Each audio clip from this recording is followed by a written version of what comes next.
আজ বানাচ্ছি egg chicken chowmein. এখানে দেখো নিচে দুটো চাউমিন, 300 গ্রাম মাংস কুচি, দুটো ডিম আর সবজি কুচি। এখানে দেখো কড়াইতে তেল দিয়ে হলুদ দিয়ে চাউমিনটা সিদ্ধ বসিয়ে দিয়েছি। এদিকে তেল দিয়ে আলু, গাজর, পেঁয়াজ, লঙ্কাগুলো ভালো করে নাড়াচাড়া করে ভাজা ভাজা করে নিলাম। ভাজা ভাজিতে একটা থালায় তুলে রেখে দুটো ডিম দিয়ে ডিম ভুজি করে নিলাম। এদিকে মা দেখো চাউমিনটা নামিয়ে নিয়ে ধুয়ে ভালোভাবে নিয়ে চলে এসেছে আর একটু সাদা তেলও মাখিয়ে দিল।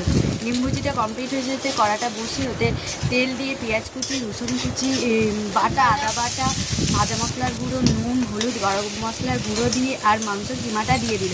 দিয়ে ভালোভাবে নাড়িয়ে চাড়িয়ে নিল। যখন কষাটা রেডি হয়ে গেল ওতেই কিছুটা পরিমাণ চাউমিন আর সবজিগুলো ভাজা একটু ডিম দিয়ে নাড়াচাড়া করে নিচ্ছে। তারপর কড়াটাতে হচ্ছিল না বলে আবার নামিয়ে মা একটু তেল দিয়ে বাদবাকি চাউমিন, একটু হলুদ, একটু লবণ দিয়ে সবটা একসঙ্গে দিয়ে দেখো ভালোভাবে মিক্সড করে নিল।